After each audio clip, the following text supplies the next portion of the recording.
This will be the third time now that we're visiting small towns all around the world. These 5 subscribers share their absolutely creepiest experiences down in these small towns.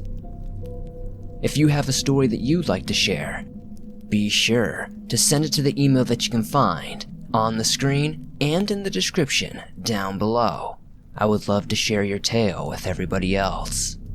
What do you do when everything in your small town is not how it generally is? There's been a rumor that's gone around for centuries that small towns hold the deepest and darkest of all secrets.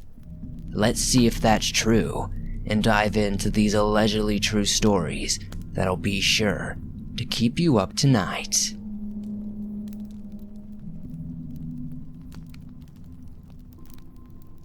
I am a 45-year-old male who lives in a small, rural community in Wyoming. I believe there are only about 6,000 people that live in my community. You would never imagine in a town as small as this one that anybody would have to worry about having a stalker. Or at least, I didn't think so. That was until, much to my horror, I discovered that I had one. Let me preface this by saying, until I became a published author back in 2013, I was just another friendly face in the crowd, so to speak. Granted, I am well known in my community because I work at the local hospital and have for many years. At the time, I was working as a training coordinator for the front office staff for our medical clinic, as well as the hospital. Getting my first book published generated a great deal of press in my hometown and statewide. The fact I quickly rose to a 5-star rating on Amazon only generated more press and interviews, therefore more attention. Then, when my second book came out in 2015, all of a sudden, I was like the local celebrity. Being somewhat humble, I was appreciative that the publicity helped me sell a lot of books, but I was uncomfortable. Local folks would come to the hospital just to have me sign their books. This is where my stalker story began. On this particular day, I am up in our medical office, where I was training a new hire when a rather large biker dude with long, stringy blonde hair and covered in tattoos approached the front counter where I was standing. I smiled and greeted him with a warm hello, and how can I help you? I was under the impression he was there to check in for an appointment. He smiled and admitted he did not have an appointment, but was wondering if I could autograph the copies of my books that he had with him. Not wanting to be rude, I said I would be more than happy to, and had him follow me down to the end of the counter, so that we would not be in anybody's way.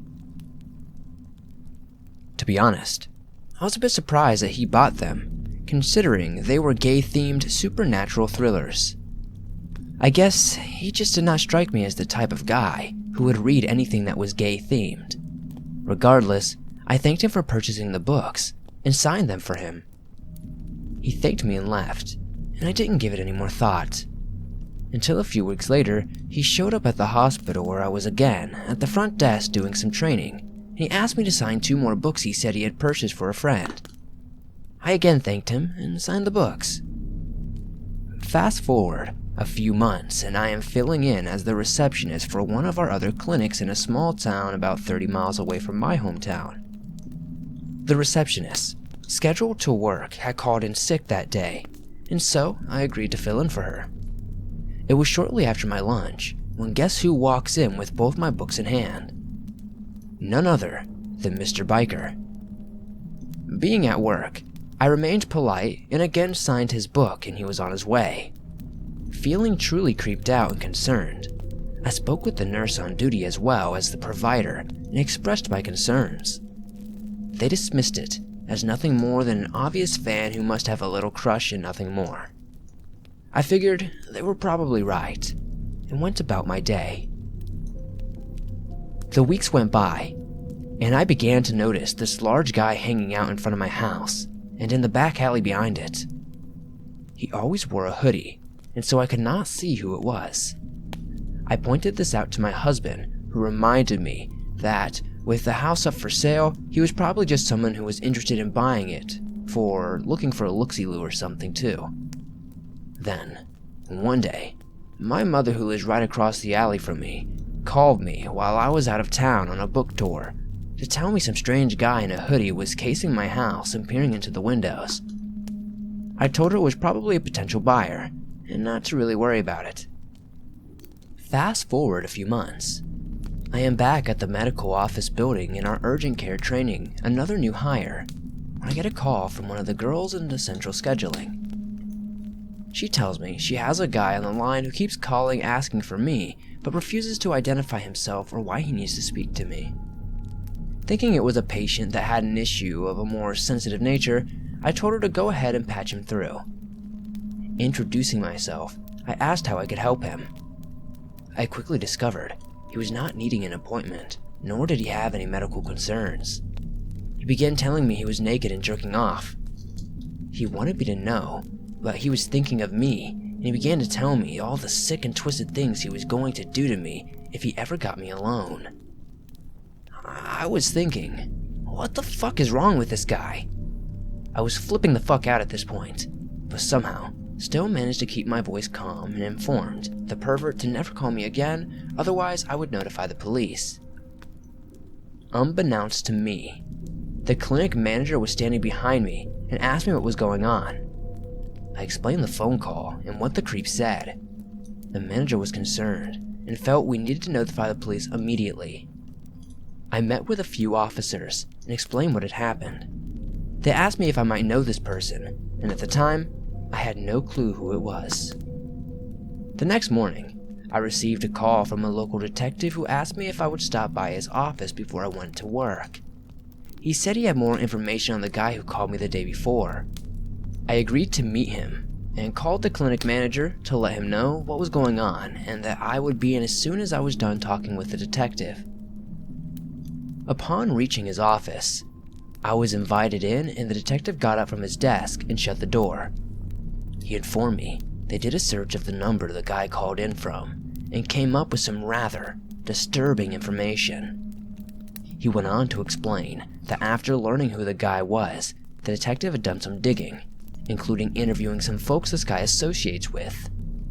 What the detective told me next made all the hair on my body stand on end and sent my heart crashing to the floor. I was informed this guy had been watching and or stalking me for probably over 6 months. Not only that, but he believes the guy has been in my house. I was shaking with fear and was finding it hard to breathe. I began to pace the floor of his rather small office. I explained I don't even have a clue who this guy is or what he looks like. That is when the detective turned his computer monitor around and showed me who it was. It was Biker Dude. My blood ran cold, and I felt like I was going to pass out. When I could collect myself, I began to explain how he has been in my yard, the front, and the back. He has been sitting in front of my house on the street. I also told him I've seen him walking up and down the alley between my mother's house and mine. The detective informed this guy was a well-known gang and drug dealer from California, and he was living in my hometown dealing drugs here for about a year now. He told me I needed to make sure all my doors and windows are locked at all times, and always have somebody walk me to my vehicle, and never go anywhere alone. He said this guy had been accused of threatening to kill a witness in previous drug offenses, and that this is why he was still on the street, so to speak. Then, much to my surprise and horror, the detective asked me if I would be willing to befriend this guy and help the cops set a drug sting operation. I was mortified and angry to say the least. I told him I needed time to absorb all this and get back to him. My manager and the CEO of the hospital met with me, and when I got to work that day I told them everything. An organization-wide email went out with the guy's picture, along with an alert asking that the COE, clinic manager, and I be notified if the creep was spotted in any of the facilities. We're a small hospital, so to speak, so we have no real security. 2 weeks went by, and things seemed to calm down. My husband and I had gone out for the evening, and reminded our roommate that if he left the house to be sure to lock all the doors. We had already made him aware of the situation. He had seen the guy sitting in front of the house on several occasions, but just shrugged it off. I needed to get out for a bit, because I felt like a trapped rat. It was a great night, and for a while, I was able to forget about it all. Upon returning to the house, much to my relief, the front door was still locked. I walked through the house to the back door and it was also locked. Our roommate was sound asleep in his room. I breathed a sigh of relief and made my way to the bedroom. As I walked into the room, I noticed my husband was reading something and he was white as a sheet. I asked him what was wrong and he handed me a sheet of paper saying this was under your pillow. Then he got up and began looking in our closets and under the bed. He then went through the entire house while I read on in horror. The letter said, "Hello, sexy. Nice house. I love the smell of your pillow. I hope you don't mind, but I borrowed a few of your sexy things. I'll return them when I have added my own scent to them. Don't bother contacting the police. I know when your mother is home alone. I know your roommate's schedule as well as your husband's. By the way, your roommate is a very sound sleeper. I'll be seeing you soon." I called the police, and they said there was nothing they could do since he was no longer in the house. I could not prove it was him, because he never signed the note. I was shitting bricks, because I still could not figure out how he had gotten in. Another few weeks go by, and I began to realize I'm seeing him everywhere. At the grocery store, the pharmacy, everywhere I went, he was always there lurking in the distance.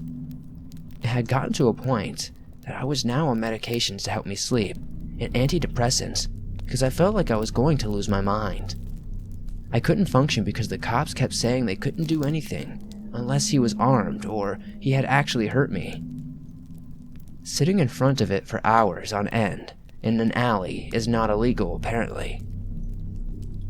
This went on for over a year. I work a professional job, and I somehow maintained my bubbly outward appearance in public, but I hid like a timid little mouse behind locked doors at night, too afraid to leave my house. One night, about 6 months ago, my husband and I awoke to lights flashing and people hollering outside. It sounded like they were right outside on the front lawn. Peeking through the drapes, I discovered they were right outside. They had some guy on the ground, ordering him not to move. The fire department was there putting a large 15-gallon gas can that had been lit on fire and placed on my front step. We threw on our robes and rushed outside where we had met my several police officers. They had the biker guy on the ground in cuffs. One of the officers informed me that the neighbors across the street called reporting a suspicious character lurking in my front yard carrying what appeared to be a rather large gas can. The officer also pointed out that all the tires of my car had been slashed. He went on to explain that the bike dude had placed the gas can on my front step and lit it on fire. My heart was pounding so hard in my chest that I thought I was going to literally die of massive coronary right there. I lost it and broke down sobbing. My husband, on the other hand, blew up. He was beyond angry. I was too, but I was too overwhelmed with the fact that our neighbors had not been up, we would have been killed. Bike dude is now behind bars, but was only sentenced to 2 years on a plea deal. The scariest thing about that is the police nor the state is required to notify me in the event that this creep is released.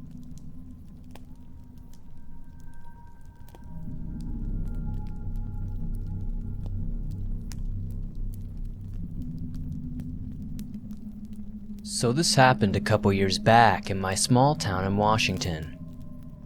I was around 11 at the time, and was living in a 2-story house, which I really had no weird experiences in. It fit with all the other houses on my block. So, this happened at night. I'm not sure what day or week, as it happened so long ago, but I remember it like it was just yesterday. I was sleeping on my bunk bed, on the top bunk, as I only had one sister. She had her own room, so the bottom bunk was empty. I woke up around 2 in the morning, breathing heavy and sweating. I partially remember my dream, or more specifically, my nightmare. It was about this little girl who just wouldn't leave me alone. She haunted me, and I was alone with her, and to my horror, when I woke up, she didn't leave. I saw her in the corner of my room. She had no legs. Her torso just faded into thin air with her where her legs totally just should have been. It's just hard to explain. For some context, my bed is in the corner of my room. My closet is at the foot of my bed, and the rest of the room is occupied by a broken red lounge chair. She was facing the chair, staring past it and into the wall. But the way she looked past the wall, she was there for about 5 minutes. 5 minutes of sheer terror. After that, she faded away and was gone just like that. It wasn't sleep paralysis, because I was able to move and think. I ran to my mom's room, like any young kid would. My mom convinced me that it was just because I woke up too quickly. But if that were the case, I wouldn't be writing this. I asked my mom about it a couple of days ago, and she actually said something a little unexpected. She said that moments before I came into her room, she had the same nightmare about a little girl. I've really not had any experiences with the paranormal since then, but I do live by a cemetery from the 1800s. I'm not sure what to make of this, but nonetheless, it was pretty scary.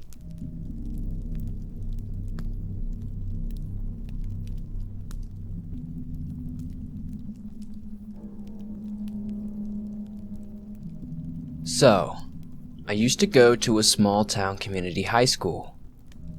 It was nothing special. We had the usual small town football games and whatnot, but I'm getting off topic here. So, my freshman year of high school, the whole high school had a humongous staff change. I guess most of the old teachers were tired of putting up with the usual bullshit, and decided to either go into retirement or take jobs at other schools. Well, we got a new social studies teacher. For the sake of privacy, we will call him Mr. Mac, which was our nickname for him. Well, one day, Mr. Mac was in one of his usual storytelling moods, and this is where the story begins. Mr. Mac was in college, and he was on a men's softball team. Mr. Mac said he was pretty arrogant in college, and he had already had a lot of student loans and some various debts to pay. Well, it was a sweltering day when a slightly older man of about 40-something or so came up to the dugout and ushered Mr. Mac over as if he had just wanted to strike up a casual conversation. I started talking to Mr. Mac, telling dirty jokes and whatnot. We all of a sudden, according to Mr. Mac, the guy's voice and tone turned deadly serious. He said in a raspy voice, "Hey man, I bet you got a lot of debts to pay, don't ya? I can pay 'em all off for ya. There's only one thing. You can't tell nobody, not even your parents." Mr. Mac told the man he would think it over, having the feeling something was just not quite right. So, the man and Mr. Mac casually exchanged phone numbers. A week after the meeting, Mr. Mac hears a phone ring. He thinks nothing of it, walks over to it, and picks it up. On the other end, he heard something that sounded like heavy breathing. But before he can hang up, he was thinking it was just some pervert. That same, unmistakable raspy voice came over the phone and said, "Hey man, you thought over my offer yet?"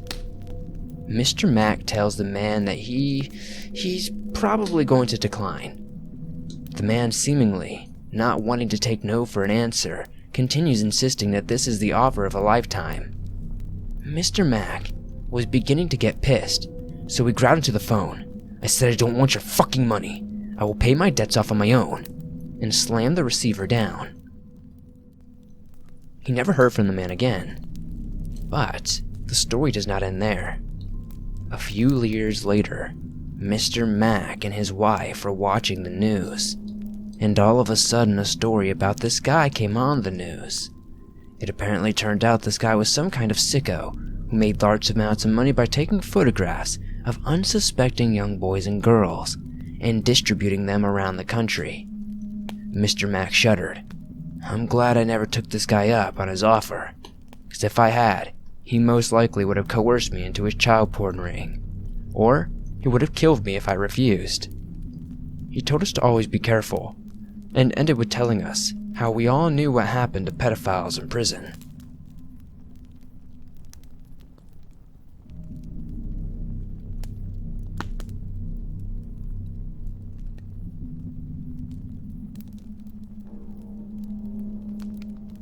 This story takes place during the summer of 2014 in a rural community outside of Klamath Falls, Oregon. All events about to be described are true and worded to the best of my abilities and memory. I was 20 years old at the time and had been working and living on a ranch owned by a childhood friend named Henry. This ranch was a mixture of extremely rocky terrain to dense forest to open field. It's very dry in the summer, very cold in the winter. It is at the top of the Emerald Triangle. The California border was literally 5 miles away. We had one neighbor who lived 19 miles away. Then it was 30 miles into the nearest town. Not many people have taken residence in this area because of how harsh the land is. The Native Americans conquered this land, though. I don't know how they managed to survive out there. Henry's wife did not like me because I was the friend that kept her husband away from her. She was a little needy, so I had to set up residence in the furthest cabin away from the main house. The ranch was around 400 acres, and my cabin was on the complete other side of the property. This cabin was well built by the first people who had owned the land way back in the early 1900s. It had been well maintained up until Henry bought the property as well. This part was rarely frequented because of the old equipment, big boulders, and metal on the ground. It's basically no man's land, except for my cabin. The ranch is fenced off into sections to help better manage livestock, so there were 4 gates that had to drive through in order to get to the main house to the cabin. Gates that I had to get out and open, drive through, get out again, and close. I always hated that about living on a ranch. My little car couldn't get around easily out there, so Henry let me use the ranch truck to get from A to B, just as long as I kept the tank full.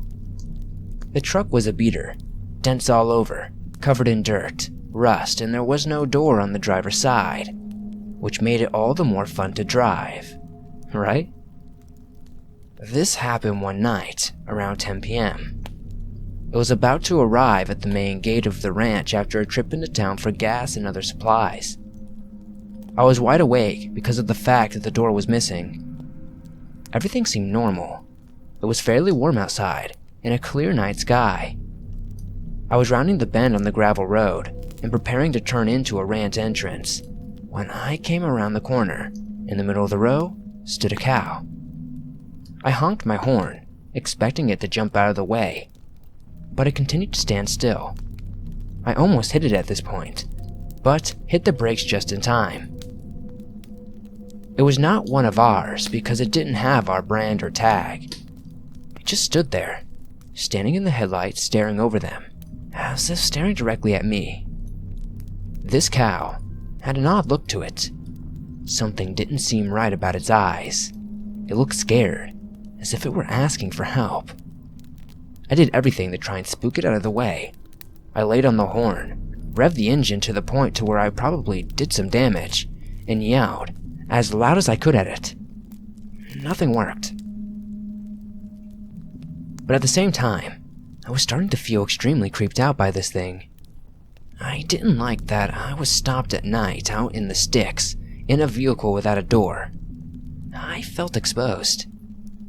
Finally, I said fuck it and gave the cow a little tap with the bumper, and it stumbled out of the way slowly, but still stood at the edge of the vehicle as I passed. As I was about to completely pass this thing, the whole truck suddenly rocks as if it was just T-boned. I stop the truck and get out, thinking what the fuck now? In the glow of the taillights, I can see the now corpse of the cow laying in the gravel road, the side of his body completely missing chunks. But there is another mass above the corpse, eating it. I could hear the bones crunching as whatever this was feasted upon the lifeless cow without a care that I was spectating. I softly said to myself, "What the fuck?" And that's when this thing obviously hears me, because it suddenly stands on 2 feet. I can see what it is now. It's a fucking mule deer, but it's standing on 2 feet. It had a huge rack of antlers and a twisted appearance. It stood there, as if waiting for me to make an action. I run back to the truck and immediately hit the accelerator. This thing just continues to look at me as I drive off. I come screaming into the entrance to the ranch, but I had to stop and open the fucking gate.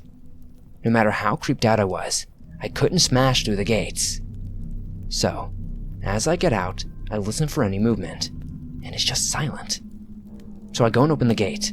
The metal screeching sounds put me on edge as it slowly swings open. I get back in and drive through, and hop back out to go close it. As I'm closing the gate, I can hear loud footsteps running towards my direction and heavy breathing and a high-pitched grunting noise. I swing the gate and run back to the truck and continue to drive to the next one as fast as I can. I get to it and open it. The whole time I can hear this thing getting closer and closer, following me. I'm just opening the gates at this point. If I took the time to close them, this thing would catch me up to me and easily get me. I get to my cabin and run inside, locking the door, and I just sit there in silence. I had no electricity in this cabin, so there I sit, in total darkness and silence. About 20 minutes pass and the footsteps return, circling my cabin. I can hear yipping, almost like hyenas laughing. I can hear hoofs tapping the metal of the truck as this thing walked on top of it. I hear it jump to the ground, with a large thud and grunt. It knows I'm in the small cabin. There is one window in the cabin that sits about 6 feet off the ground. I began to hear tapping on both the door and the window. It was almost as if there were 2 of these things. I grabbed my flashlight off my nightstand and quickly shined it at the window. Bad idea. What I saw still deeply upsets me to this day. I will never tell anyone, and definitely won't type out every detail. Such a horror should not exist. The tapping grows more intense until it turns into a full-on slamming into the door and window. The only protection I had was a small .22 caliber pistol. The window was the first to break. I braced myself for whatever it was to come inside. A mass appeared at the window, and I unloaded my mag into it. It drops out of the window, making a whining sound, and I can hear footsteps running away. I'm trying to reload, when all of a sudden another one appears at the window. I drop the pistol and grab my hatchet, and I use it to cut kindling usually. I start swinging into this thing, like a serial killer, while it struggles to come through the window, clawing at me and growling. I got a good chop on the creature's hands on the windowsill, and it lets out a loud shriek and runs away. I then turn on my lantern and board up the window, not even noticing at the time that the creature's blood was dark black. The footsteps returned after a few hours, but they didn't dare come into my cabin again. And that's how it was from then on. Every night these creatures would return to harass me. They would leave small mutilated animals around my cabin every single morning. I never told Henry or anyone else about this experience. I told him that a piece of wood hit the window while I was chopping.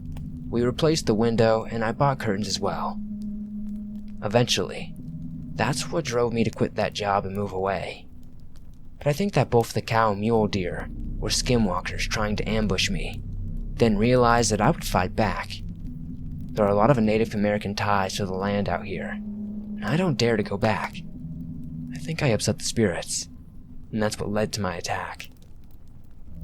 This is my first encounter with such creatures. I hope they'd never return, but they followed me and overall led to my brother's death in April of this year. But that's a story for a different time. I can say one thing though. I have a completely new outlook on life. I feel like there are only a select few that know for a fact that these creatures exist, and I'm not even native. This experience was all too real, and I still have scars from the beast clawing at me. I don't dare go into the forest alone anymore.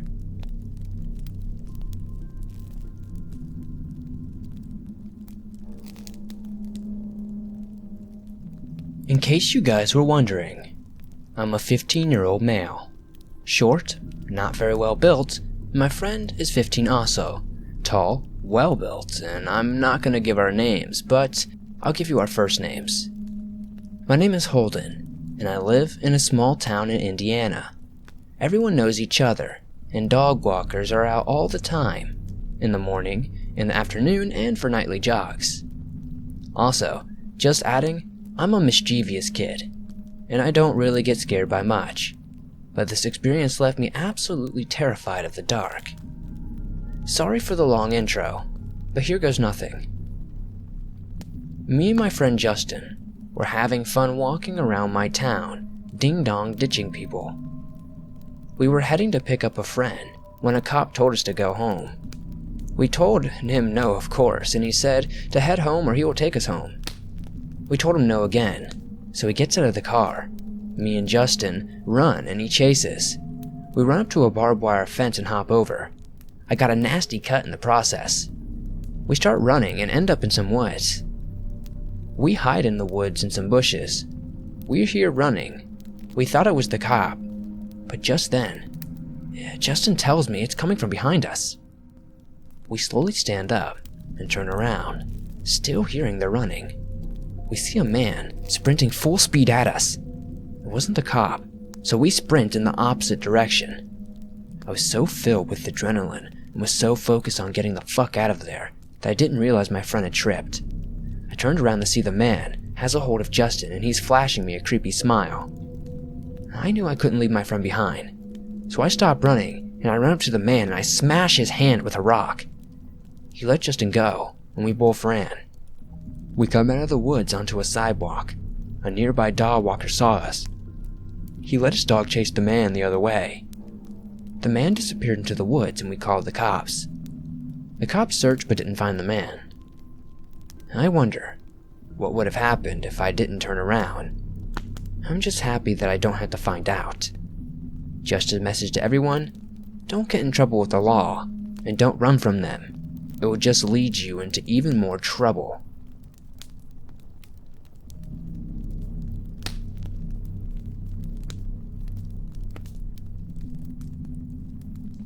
Thanks for watching this video.